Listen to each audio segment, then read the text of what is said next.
ស្ដីជួបគ្នាម្ដងទៀតនៅវីដេអូថ្មីថ្ងៃនេះយើងរៀនមេរៀនតពីថ្ងៃមុនគឺមេរៀនទី32អានេះយើងអានថាបសម្លាប់ពីពឬយើងអានតែម្ដងអានថាពឬក៏តម្ដងទៀតពយើងអានតារាងទី1ពអាប៉ាពអែប៉ែពអូប៉ូពអូប៉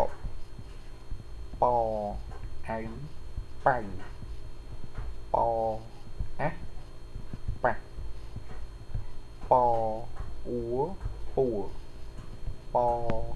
អឺពឺពអ៊ីពៀបាទតមកទៀតយើងចូលដល់តារាងទី2ការអានព្យាង្គដដែលហើយមេរៀនសម្រាប់ពីនេះគឺតារានេះគឺឲ្យតែប៉ះស្រៈចំនួន6ដែលជាស្រៈនេះគឺមានស្រៈអីស្រៈអេស្រៈអាស្រៈអឺស្រៈអាំស្រៈអឺគឺត្រូវតែបដូរទៅជាបូកជើងមកតែរបៀបអានគឺដូចតែគ្នាពអីបៃពអេបៃពអើប៉ើពអឺពើពអាំប៉ាំពអឺពើតារាងទី3ការអានពាក្យនេះយើងអានយកតែម្ដងតែបើសិនជាយើងមិនចេះប្រកបយើងប្រកបតែជាទូទៅយើងអានយកតែម្ដងហៅប៉ៅម្ដងទៀតហៅប៉ៅម្ដងទៀតហៅប៉ៅពេលនេះអានថាបប៉ះម្ដងទៀតបប៉ះចា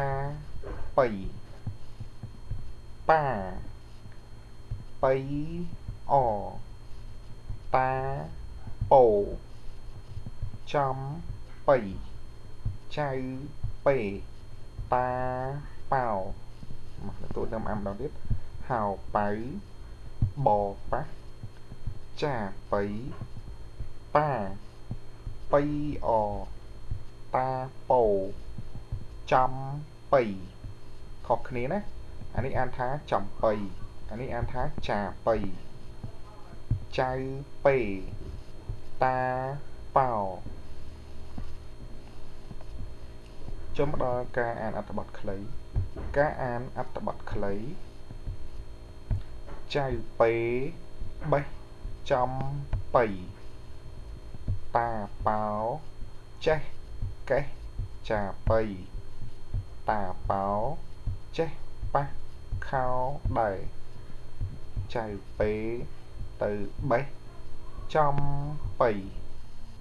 តាប៉ោប៉ះហោប៉ៅខោចៅពេចៅពេសរសើរតាប៉ោបន្ទាប់ពីលោកគ្រូអានចប់យើងទាំងអស់គ្នាត្រូវតែបើកសៀវភៅជំនួយយកមកអានដោយខ្លួនឯងហើយកន្លែងណាអត់ចេះអាចខាងវីដេអូជួបគ្នានៅវីដេអូក្រោយ